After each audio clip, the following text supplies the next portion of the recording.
menanti langkah besar Jokowi dan Gibran tahun 2024. Dalam politik elektoral yang terbuka kayak gini, persoalannya bukan dia anak siapa yang penting diperhatikan, bukan soal dia berdarah biru atau oranye, tapi seberapa besar kemampuannya untuk mengemban amanah.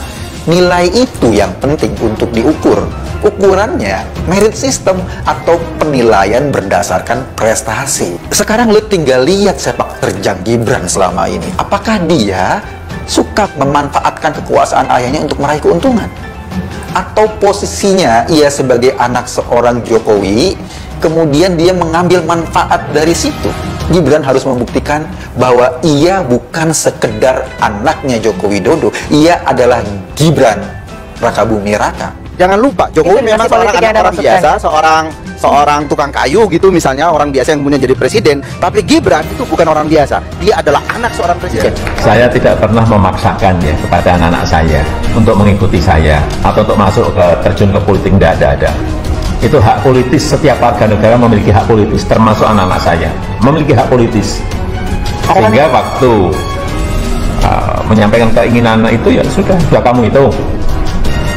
Sudah kamu kalkulasi, sudah jalan. Luar biasanya Presiden Jokowi dari pengusaha mebel menjadi wali kota Solo, menaklukkan Jakarta sampai menjadi Presiden RI untuk kedua kalinya pada tahun 2014 sampai dengan tahun 2024. Enggak selesai dari situ, saya juga menjelaskan dan menggambarkan betapa incredible-nya Presiden Jokowi yang mampu menaklukkan para politisi senior yang dirasa tidak main-main dalam hal pengalaman, banyaknya masa jenjang karir sebagai politisi senior Indonesia. Ya, selain itu saya juga membahas tentang langkah-langkah yang harus dilakukan oleh Presiden ke-6 RI Susilo Bambang Yudhoyono untuk bisa selamat dari kondisi sekarang. Kita tahu selepas melepas jabatannya pada tahun 2014, SBY sebagai pribadi dan Demokrat sebagai sebuah partai semakin kesini semakin merosot tingkat kepercayaannya dari masyarakat. SBY mencoba melakukan langkah penyelamatan trah politiknya dan juga partai yang dibesutnya dengan cara memaksa AHY menjadi politikus dan meninggalkan karir sebagai TNI. Kemudian mengangkatnya sebagai Kopdasma hingga yang terakhir menjadikan AHY sebagai ketua umum Partai Demokrat. Namun langkah ini tidak membuat SBY dan Demokrat melambung, malah semakin menyungsep, ditambah lagi banyaknya masalah internal yang menggerogoti Partai Demokrat. Dalam artikel saya ini menjelaskan langkah manajemen strategi yang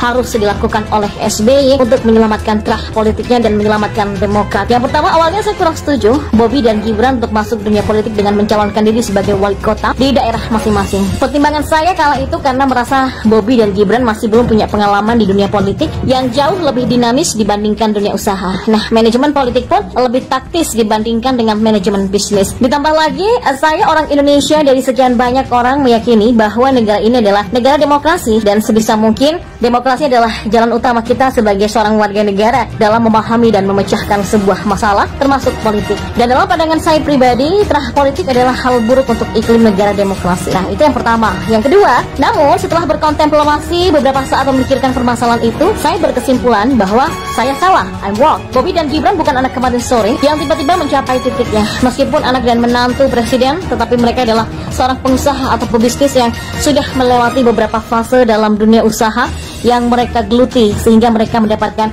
sedikit pengalaman dan pengetahuan dalam perjalanan mereka. Ditambah lagi Jokowi tentu hafal betul kualitas dan kapabilitas anak-anaknya. Apa iya seorang Jokowi melepaskan anaknya begitu saja mengikuti pemilihan walkot padahal anaknya nggak bisa apa-apa? Di samping itu berjalannya waktu, Jokowi pasti punya tips bagi anak-anaknya dalam menjadi seorang pemimpin. Ya, layaknya sebuah diklat atau pelatihan yang terjadi secara alamiah. Tidak main-main sebenarnya ketika Gibran sudah menjadi wali kota Solo.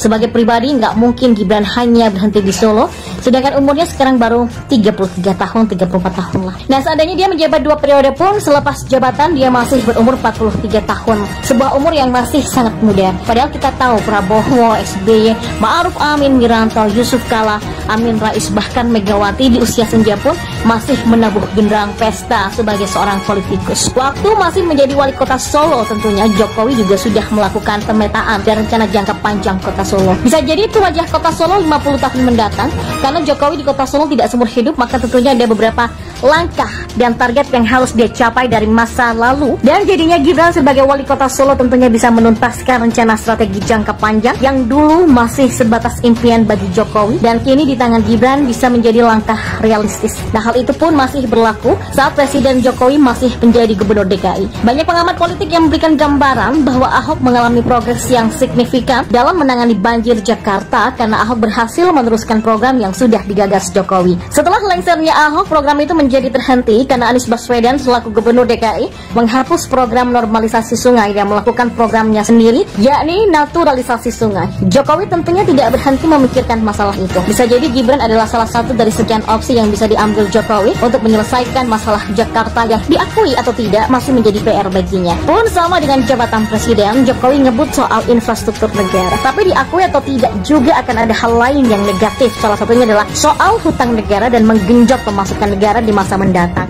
Tentunya Jokowi punya plan yang panjang sampai 50 tahun mendatang dengan berbagai macam rencana strategi yang mendapat pertimbangan dari berbagai macam penelitian khusus soal perkembangan negara Indonesia mendatang. Jokowi itu menyadari betul bahwa 2 periode saja tidak akan cukup untuk menyelesaikan rencana strategi yang dia buat. Bisa jadi Gibran adalah opsi dari sekian opsi yang dia siapkan untuk menyelesaikan apa yang sudah dia mulai. Jadi memang interest untuk kita nantikan. Pertanyaan simpelnya adalah, mampukah Gibran menaklukkan Puan Maharani dan AHY karena posisi mereka sama sebagai anak presiden? Perbedaannya adalah Jokowi tidak pernah menjadi ketua partai politik. Ya, politik memang unik. Tujuan politik teorinya agar bisa membantu masyarakat lebih luas, yaitu dengan mempunyai kewenangan untuk membuat atau merubah undang-undang supaya aturan yang tercipta atau yang telah ada lebih sempurna serta mampu mesejahterakan rakyat. Tapi pada kenyataannya banyak pelaku politik punya tujuan yang menyimpang. Mereka berpolitik hanya untuk memenuhi hasrat politiknya, menjadi orang yang berkuasa dan menggunakan kekuasaannya untuk mengumpulkan uang sebanyak-banyaknya agar bisa berkuasa lagi dan mengumpulkan uang lagi.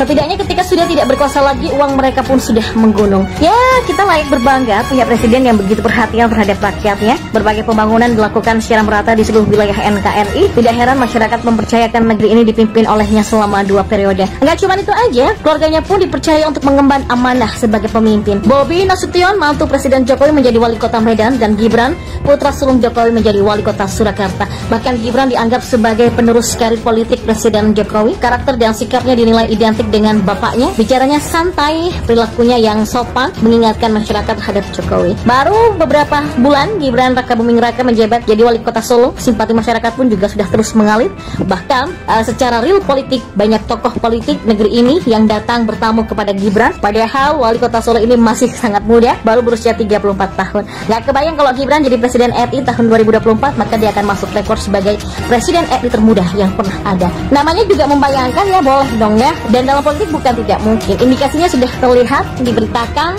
sejumlah menteri tercatat pernah bertemu dengan putra sulung Presiden Jokowi itu.